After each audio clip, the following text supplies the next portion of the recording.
How was London in 1860? A comprehensive historical overview. Chapter 1. The Physical City. The world's greatest metropolis. The capital of the world. In the year 1860, London stood unchallenged as the largest, wealthiest, and most powerful city on Earth. With a population approaching 3 million souls, it dwarfed every other city in existence. Paris held barely half as many inhabitants. New York was a distant third. This was the capital of an empire that stretched across every continent, and London was its beating heart, the center of global commerce, the seat of the world's mightiest navy, and the workshop of industrial civilization. Queen Victoria had sat on the throne for 23 years, and her name was becoming synonymous with an age of progress, prosperity, and strict moral standards. The Great Exhibition of 1851 had showcased British industrial supremacy to the world, drawing 6 million visitors to the Crystal Palace in Hyde Park.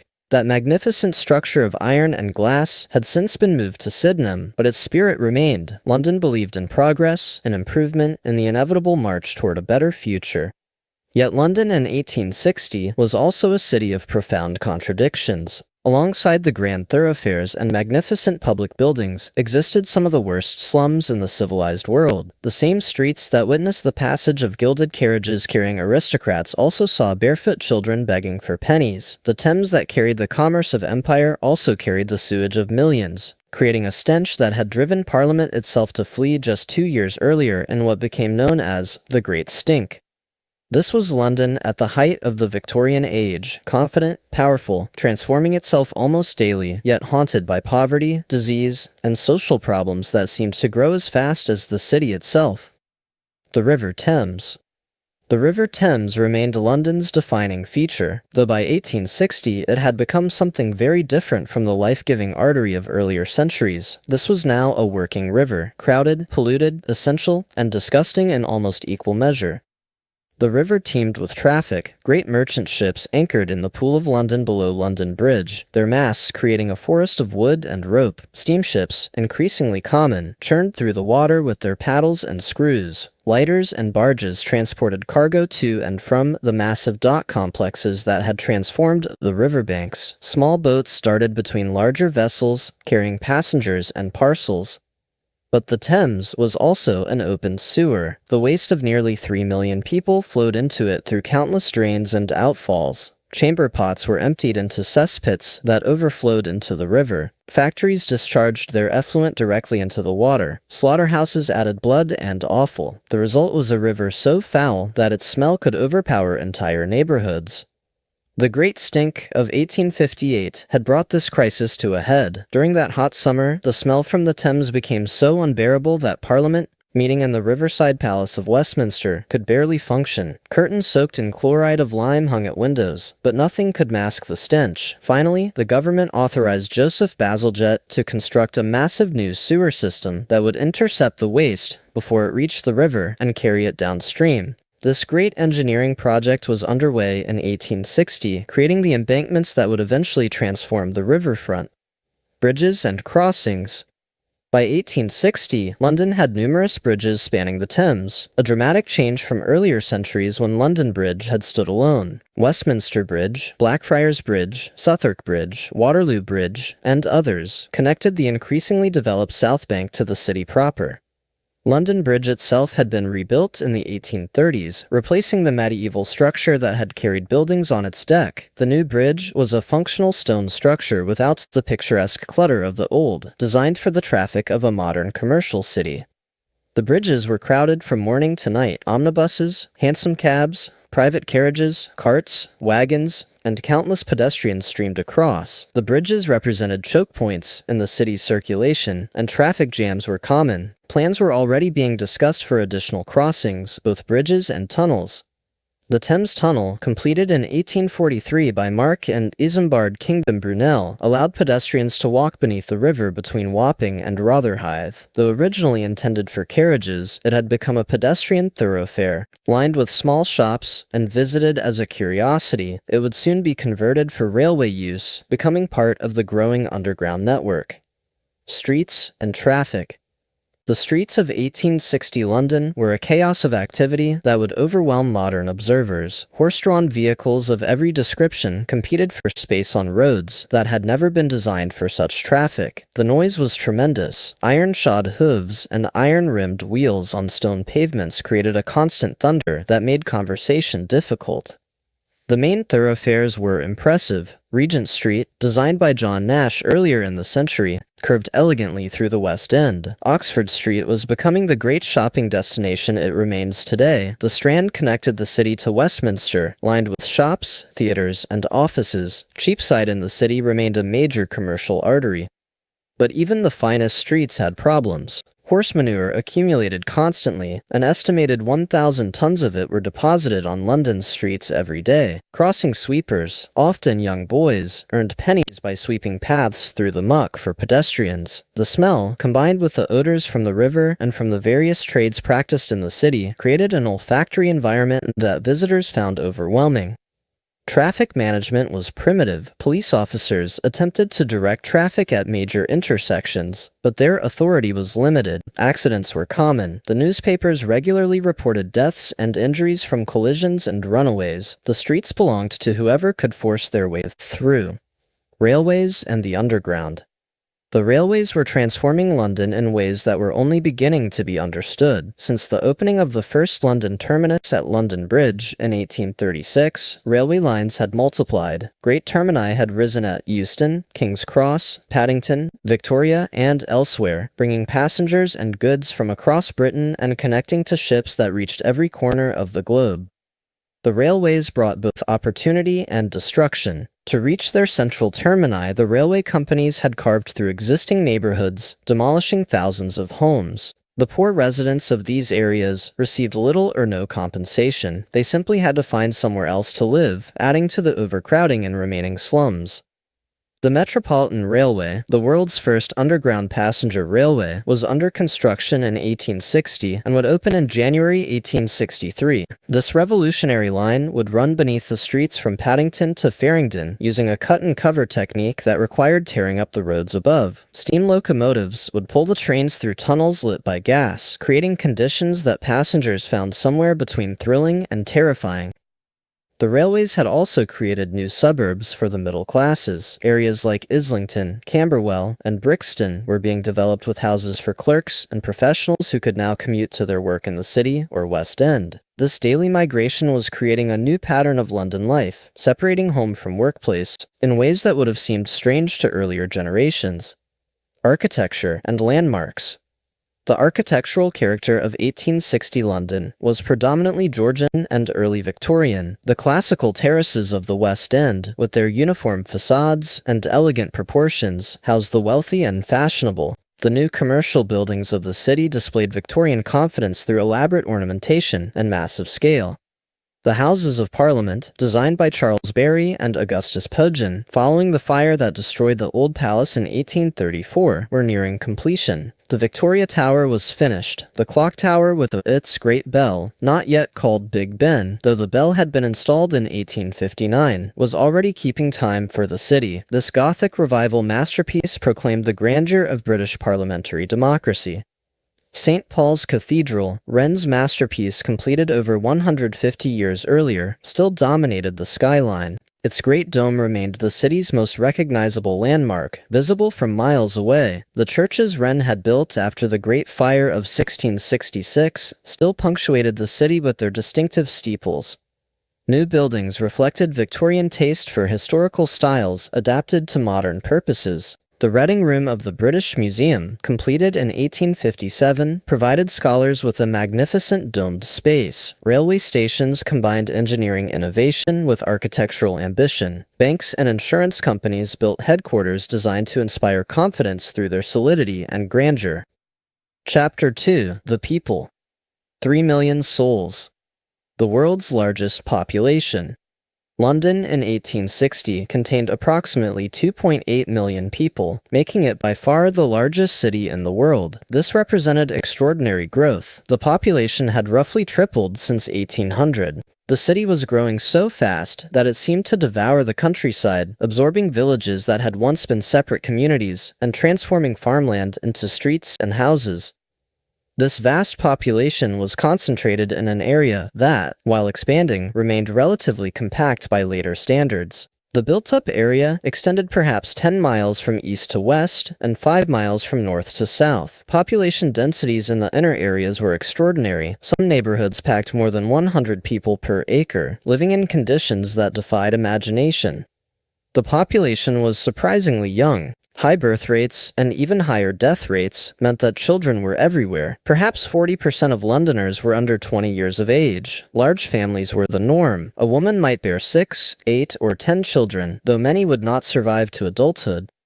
Immigration drove much of the growth. People came from every county in England, seeking opportunity in the capital. The Irish, fleeing the devastation of the Great Famine, had arrived in vast numbers during the late 1840s and continued to come. German immigrants established communities in the East End. Jewish refugees from Eastern Europe were beginning to arrive. This diversity made London a cosmopolitan city, though also one prone to ethnic tensions.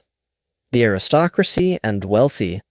At the apex of London society stood the aristocracy, the dukes, earls, and barons who held hereditary titles and sat in the House of Lords. These families maintained magnificent townhouses in Mayfair and Belgravia, staffed by armies of servants and furnished with collections of art and antiquities accumulated over generations.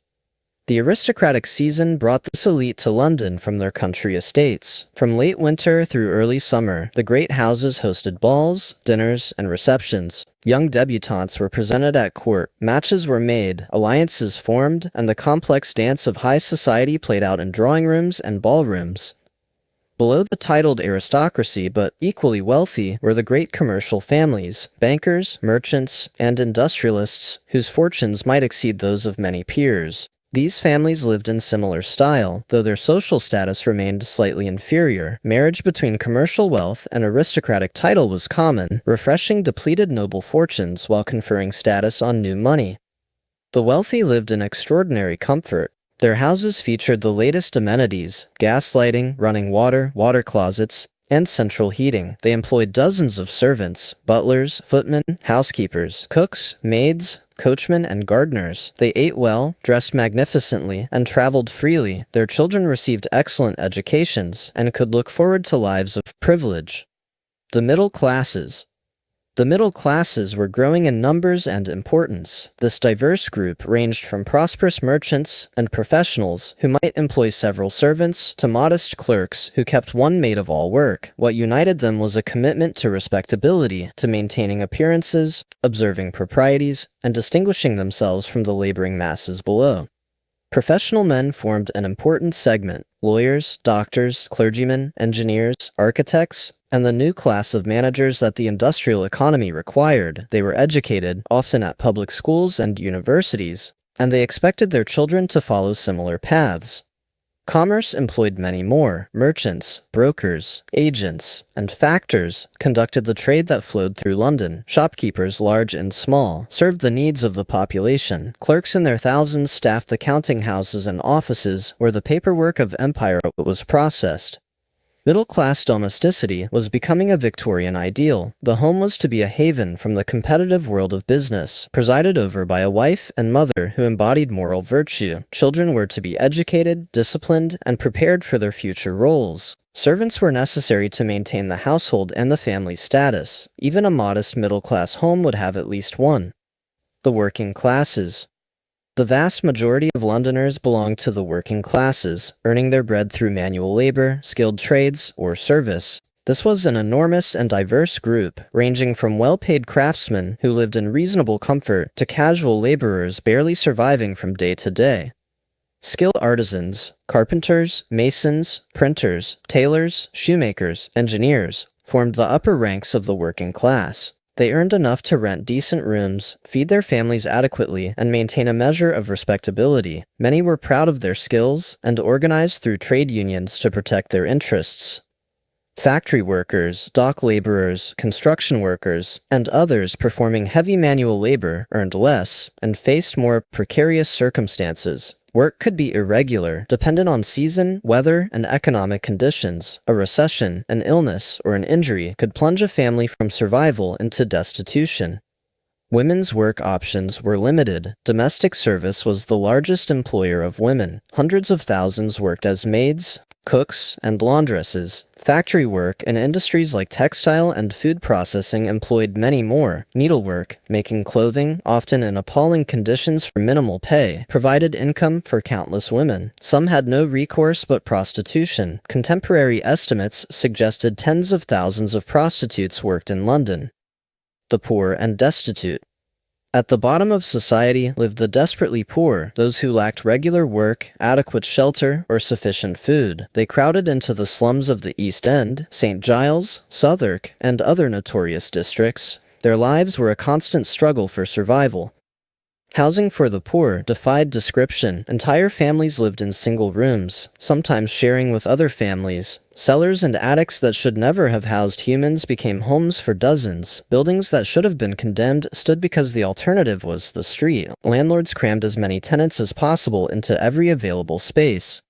The workhouse awaited those who could no longer support themselves. Under the poor law, parishes were required to provide for the destitute, but assistance came at a price. Entry into the workhouse, where families were separated, discipline was harsh, and conditions were deliberately unpleasant to discourage dependency. Thousands lived in these institutions. Many more died there. Street children numbered in the tens of thousands. Orphaned, abandoned, or simply unable to be supported by their families, these children survived by their wits, begging, stealing, selling whatever they could, sleeping in doorways and under bridges. Organizations like the Ragged Schools attempted to reach them with education and Christianity, but the problem was overwhelming. Chapter 3: Daily Life. Surviving in the Victorian City. The rhythm of the day life in 1860. London followed rhythms shaped by work, class, and the limited hours of daylight, though gaslighting had transformed the city's nights, making evening activities possible. Most people still rose with the sun and retired not long after it set. The working day began early. Factories opened at 6 or 7 in the morning, and workers had to arrive on time or face docking of pay or dismissal. Shops opened by 8 or 9 and remained open until late evening. 12 or 14-hour days were common for shopkeepers and their assistants. The streets filled with workers heading to their employment. The middle classes might ride omnibuses or hire cabs. The working classes walked, sometimes for miles. The daily migration from suburbs to center and back again was a new phenomenon, made possible by improved transportation and the separation of residential and commercial areas.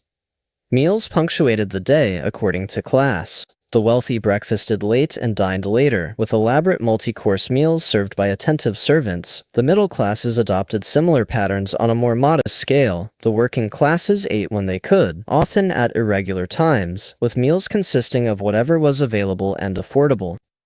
Evening brought such leisure as people could afford. The wealthy attended theater, opera, and social engagements. The middle classes might read, play music, or entertain visitors in their parlors. Working men often spent their evenings in public houses. Their wives had little leisure at all, occupied with household tasks that seemed never to end. Food and drink. The food supply of 1860 London was a complex system that brought provisions from across Britain and increasingly from around the world. The markets, Smithfield for meat, Billingsgate for fish, Covent Garden for produce, processed vast quantities of food daily, distributing it through a network of shops, street sellers, and delivery services. The wealthy ate magnificently. Breakfast might include eggs, bacon, fish, chops, and toast. Dinner could stretch to a dozen courses, featuring soups, fish, joints of meat, game, vegetables, puddings, and desserts. Wine accompanied meals. Servants handled every detail. French cuisine was fashionable, and wealthy households employed French chefs. The middle classes ate well, but more simply. The Sunday roast was a particular institution. Beef, mutton, or pork, served with vegetables and followed by a pudding. Weekday meals were less elaborate, but still substantial. The mistress of the house, or her cook, provided meals that demonstrated respectable domesticity.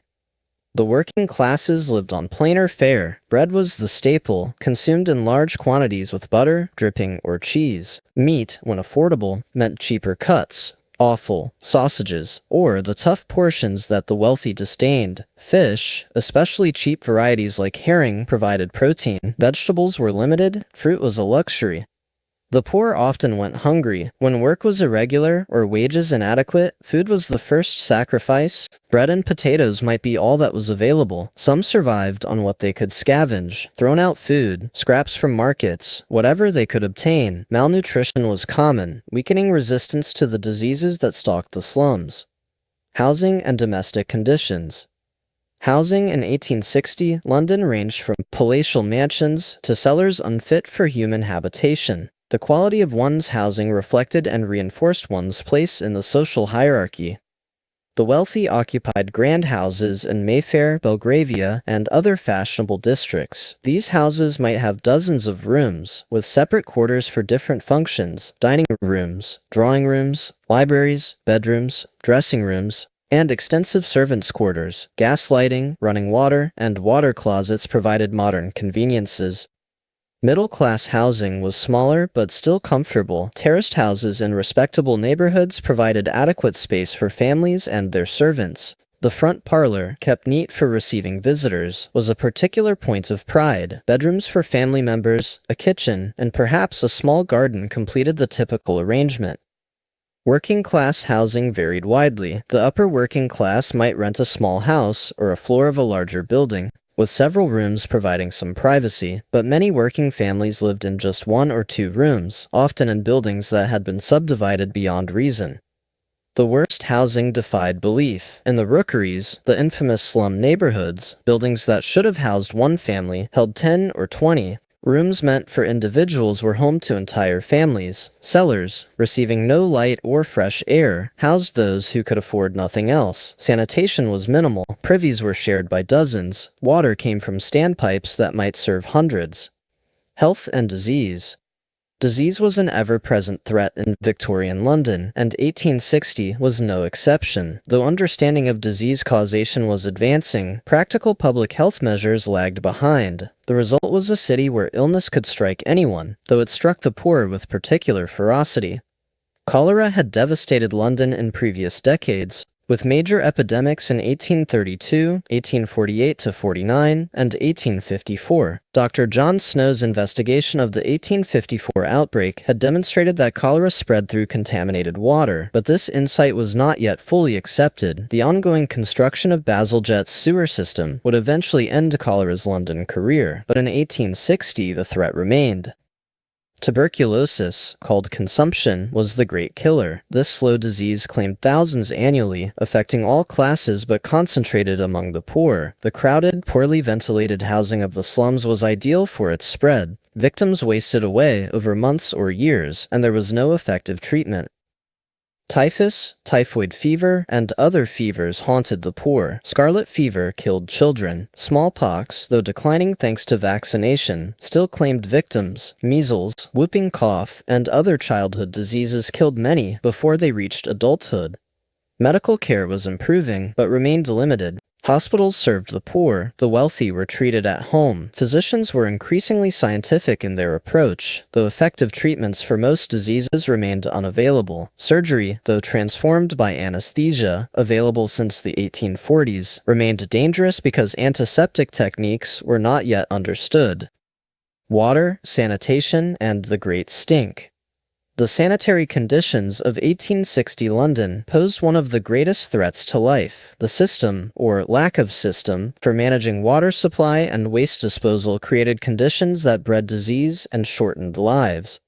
Water supply came from private companies that drew from the Thames or from wells within the city. The quality varied, but was generally poor. The Thames, into which the city's sewage flowed, was the same source from which many took their drinking water. Wells were often contaminated by nearby cesspits. The connection between contaminated water and disease was becoming understood, but improvements were slow. Sewage disposal was primitive. The wealthy had water closets connected to cesspits that were periodically emptied by night soil men. The poor used shared privies, or no facilities at all. Cesspits overflowed into streets, yards, and cellars. The accumulated waste of millions flowed through open sewers into the Thames, creating the conditions that had produced the Great Stink of 1858. Bazalgette's great project to construct a modern sewer system was underway in 1860. This enormous undertaking would create over 1,000 miles of sewers, plus pumping stations and treatment works. The construction required massive civil engineering, including the creation of embankments along the Thames that would also carry new roads. When completed, it would transform London's sanitary conditions, but that completion was still years away. Chapter 4: Industry, Commerce, and the Workshop of the World. The center of global trade. London in 1860 was the commercial capital of the world, handling a larger volume of trade than any other city. The British Empire's global reach brought goods from every corner of the earth into London's docks and warehouses and exported British manufactured goods to markets worldwide. The docks were monuments to this commercial supremacy. The West India Docks, the East India Docks, the London Docks, St. Catherine Docks, and the New Victoria Dock, opened in 1855, provided enclosed basins where ships could load and unload in security. Warehouses stored goods awaiting sale or re-export: sugar, tea, coffee, spices, tobacco, cotton, wool, and thousands of other commodities. The City of London, the ancient square mile at the heart of the metropolis, concentrated financial and commercial activity to an extraordinary degree. The Bank of England managed the nation's currency and served as lender of last resort. The stock exchange traded shares in enterprises spanning the globe. Lloyd's provided insurance for ships and cargoes everywhere. The Royal Exchange hosted merchants conducting business according to patterns established over centuries.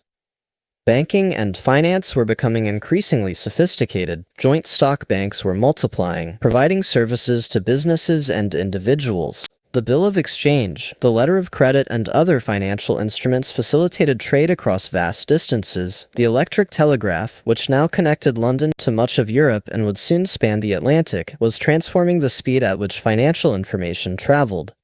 Manufacturing and industry.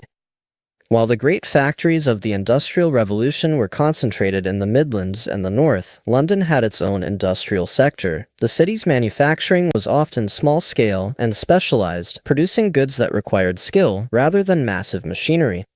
The clothing trades employed vast numbers. Tailors, dressmakers, and milliners served the wealthy with bespoke garments, but the bulk of the industry consisted of sweated labor, workers, often women, who produced cheap clothing for minimal wages in cramped workshops or their own homes. This system, exploitative and unhealthy, would attract increasing criticism in the years ahead.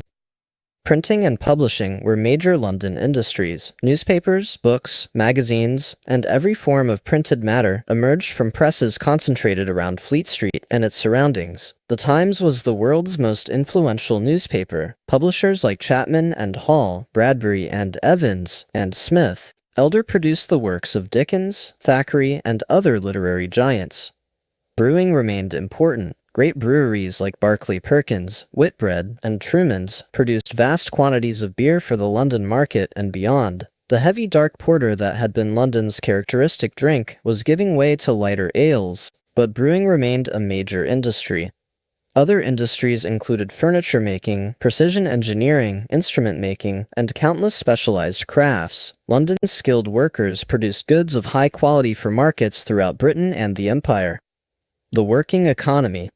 Most Londoners worked for wages, whether in factories, workshops, offices, or private homes. The working economy of 1860 was a complex ecosystem that provided employment to millions while exploiting many and leaving others unemployed. Factory work, though less dominant in London than in northern industrial cities, employed many thousands. Conditions varied widely, from relatively modern establishments with some concern for workers' welfare to cramped, dangerous sweatshops, where exploitation was the norm. Dock labor was crucial to London's commercial economy. Thousands of men worked loading and unloading ships, moving cargo through warehouses, and performing the heavy labor that kept trade moving. Much of this work was casual. Men gathered each morning hoping to be selected for a day's work, with no guarantee of employment. Domestic service was the largest single employer, particularly of women. Great houses might employ dozens of servants in strict hierarchies. Even modest middle-class households kept maids and perhaps a cook. The work was hard, the hours long, and the pay modest, but service provided food, shelter, and a measure of security that many alternatives lacked. The professions were growing. Lawyers, doctors, engineers, architects, and accountants multiplied as the economy became more complex. Clerks in their thousands staffed offices and counting houses, performing the paperwork that commerce and administration required. Teaching, nursing, and other professions that would later be feminized were beginning their transformation. Transportation and communications. London's internal transportation system was struggling to keep pace with the city's growth. The streets were choked with traffic, and the need for faster, more efficient movement of people and goods was increasingly urgent. Horse-drawn omnibuses provided public transportation along major routes. These large vehicles, carrying perhaps 20 passengers, moved slowly through congested streets. The fares were beyond the reach of the poorest workers, but the middle classes and better-paid workers used them regularly.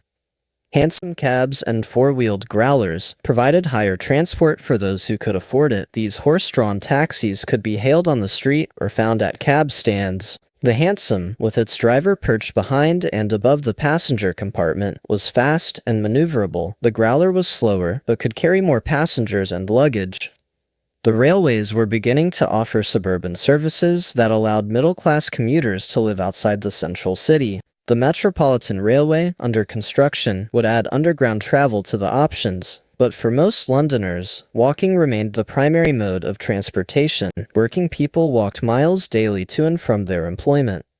The telegraph had revolutionized long-distance communication. Messages that once took days to deliver could now be sent in minutes. Telegraph offices allowed businesses and individuals to communicate rapidly across Britain and increasingly across the world. The transatlantic cable, though its first installation had failed, would soon connect London to America. Chapter 5. Government, Law, and Order. Parliament and the Constitution. Britain in 1860 was a constitutional monarchy with a parliamentary government that was among the most liberal in Europe. Queen Victoria reigned but did not rule. Real power lay with Parliament and the cabinet ministers who commanded its confidence.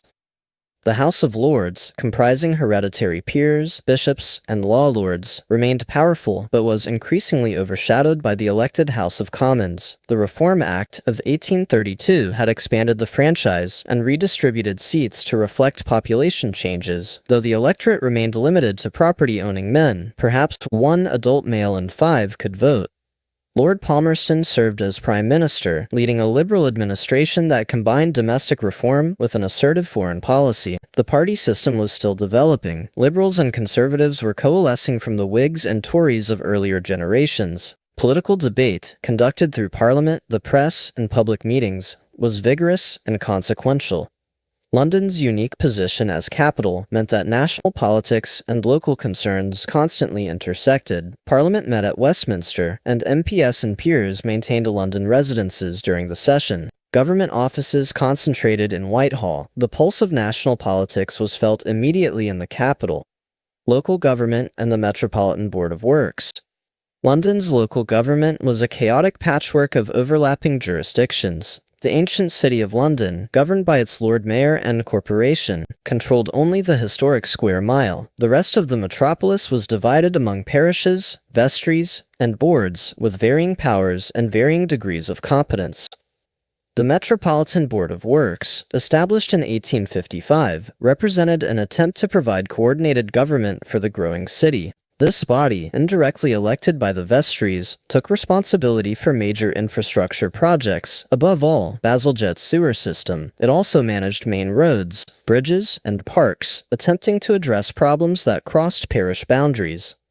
The inadequacy of this arrangement was widely recognized. The vestries varied wildly in their effectiveness. Coordination remained difficult. The Metropolitan Board itself was criticized for inefficiency and alleged corruption. Reform proposals circulated, but agreement on an alternative structure proved elusive. A unified London government would not emerge until the creation of the London County Council in 1888.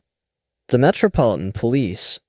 The Metropolitan Police, founded by Robert Peel in 1829, had transformed law enforcement in London. These uniformed constables, nicknamed bobbies, or peelers after their founder, patrolled the streets, prevented crime, and apprehended offenders. By 1860, the force numbered over 7,000 officers covering most of London outside the city, which maintained its own separate police force. The police were organized along military lines, with commissioners, superintendents, inspectors, sergeants, and constables forming a clear hierarchy. Scotland Yard, the police headquarters, coordinated operations across the metropolis. Detective work was developing, though the detective department remained small. Relations between police and public were complex. The middle classes generally approved of the police, who protected their property and maintained order. The working classes had more ambivalent feelings. The police enforced laws against activities, drinking, gambling, street selling, that were part of working class life. The very poor, and especially the criminal classes, viewed the police as enemies. Crime remained a significant concern. Theft in its many forms, pickpocketing, shoplifting, burglary, robbery, was common. Violence, fueled by drink and the frustrations of poverty, occurred regularly. Organized crime was less sophisticated than it would later become, but gangs operated in various neighborhoods. The police made thousands of arrests annually, yet crime seemed to persist regardless. The courts and punishment. The legal system of 1860 London was elaborate and multi-layered. Great courts sat at Westminster, Queen's Bench, Common Pleas, Exchequer, and Chancery, handling the most serious and complex cases. The Central Criminal Court, known as the Old Bailey, tried serious crimes committed in London and Middlesex. Magistrates' courts dealt with minor offences, licensing, and preliminary hearings. Punishment had become somewhat less brutal than in earlier centuries. Public execution, though still practiced, would end in 1868. Transportation to Australia was declining and would soon cease entirely. Imprisonment was increasingly seen as the appropriate punishment for most serious offenses, and new prisons had been built to hold the convicted. The great prisons loomed over their neighborhoods. Newgate, attached to the Old Bailey, held those awaiting trial and execution. Millbank, near the Thames, operated on reformatory principles. Pentonville, opened in 1842, pioneered the separate system of solitary confinement designed to promote reflection and reformation. Capital punishment remained in force for murder and treason, though no longer for the numerous lesser offenses that had carried death sentences in earlier years. Executions took place outside Newgate Prison, drawing crowds that treated the occasion as entertainment. The condemned included murderers, poisoners, and occasionally those convicted of other capital crimes. Social reform and the Victorian conscience. Victorian society was increasingly troubled by the conditions revealed by investigators and reformers. Parliamentary inquiries documented the exploitation of children in factories and mines. Journalists and novelists described the horrors of slum life. Philanthropists organized efforts to address poverty, ignorance, and vice. Charles Dickens was the most powerful voice, chronicling urban poverty and its consequences. His novels, Oliver Twist, Bleak House, Little Dorrit, exposed the workings of the poor law, the conditions of debtors' prisons, and the neglect of children. His journalism and public advocacy kept these issues before the public eye. Legislation was gradually addressing some abuses. Factory acts limited working hours for women and children, though enforcement was imperfect. Public health acts gave authorities powers to address the worst sanitary conditions. Education was not yet compulsory, but elementary schools were multiplying and literacy was rising. Private philanthropy complemented government action. The Ragged School Union provided education for the poorest children. Dr. Barnardo had not yet begun his work, but others were establishing homes for orphans and abandoned children. Charitable hospitals provided medical care. Societies addressed every conceivable social problem, from drunkenness to prostitution to cruelty to animals. Chapter 6: Culture, Religion, and Entertainment. The Victorian Church. Religion remained central to Victorian life, though the nature of that centrality was changing. The Church of England was still the established church, its bishops sitting in the House of Lords, and its authority woven into the fabric of national life. But challenges from within and without were reshaping the religious landscape. Within the Church of England, different parties contended. Evangelicals emphasized personal conversion, biblical authority, and moral reform. The Oxford movement, or Tractarians, had sought to restore Catholic elements to Anglican practice, causing controversy and some defections to Rome. Broad churchmen tried to accommodate modern thought and scientific advance.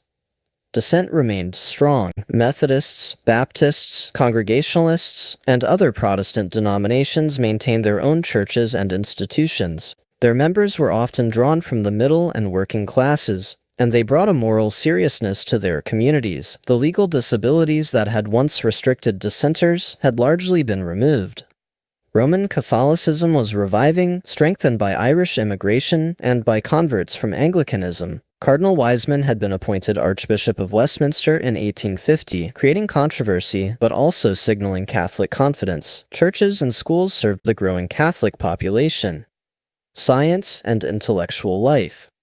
The intellectual life of 1860 London was fervent with debate, particularly over the implications of recent scientific discoveries. Charles Darwin's On the Origin of Species had been published just the year before, and its revolutionary theory of evolution by natural selection was transforming how people understood the natural world and their place in it.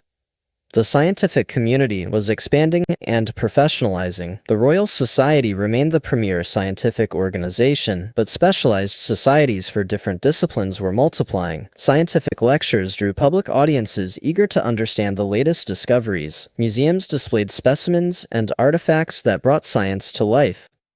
The conflict between science and religion was becoming a major cultural theme. Darwin's theory seemed to contradict the biblical account of creation, and some saw it as threatening the entire structure of religious belief. Others sought to reconcile faith and science, arguing that evolution might be God's method of creation. Beyond science, philosophical and social thought was developing in new directions. John Stuart Mill's work on liberty, utilitarianism, and political economy was influential. Historical scholarship was becoming more rigorous. Social science was emerging as a field, with systematic study of poverty, crime, and other social phenomena. Literature and the arts. London in 1860 was the center of a literary culture of remarkable vitality. Dickens was at the height of his powers, with Great Expectations beginning serialization in his magazine all the year round. Thackeray, George Eliot, Anthony Trollope, and Wilkie Collins were producing novels that explored the complexities of Victorian society. The novel had become the dominant literary form, reaching audiences far larger than poetry or drama could achieve. Serial publication in magazines made novels accessible to readers who could not afford to buy them in book form. The lending libraries, especially Moody's, determined which novels reached the widest audiences. Theater flourished, though the Victorian stage was often dismissed by literary critics as vulgar and sensationalist. Melodramas, spectacles, and adaptations of popular novels drew audiences to theaters throughout London. The music halls offered entertainment of a different sort: songs, comedy, acrobatics, appealing primarily to working-class audiences. The visual arts were represented in galleries and exhibitions that drew crowds throughout the season. The Royal Academy's summer exhibition was a major social and artistic event. Pre-Raphaelite painters were producing work that challenged academic conventions. Photography, still relatively new, was beginning to be recognized as an art form. Entertainment and leisure. Londoners found entertainment in countless forms, from the refined pleasures of the opera to the rough amusements of the public house. Class determined which entertainments were available, but all classes sought relief from the demands of work and domestic life. The wealthy attended the opera at Covent Garden, concerts at the concert halls, and plays at the fashionable theaters. They socialized at clubs and dinner parties. They rode in Hyde Park and strolled in the gardens. Their leisure was structured by the elaborate rituals of the season.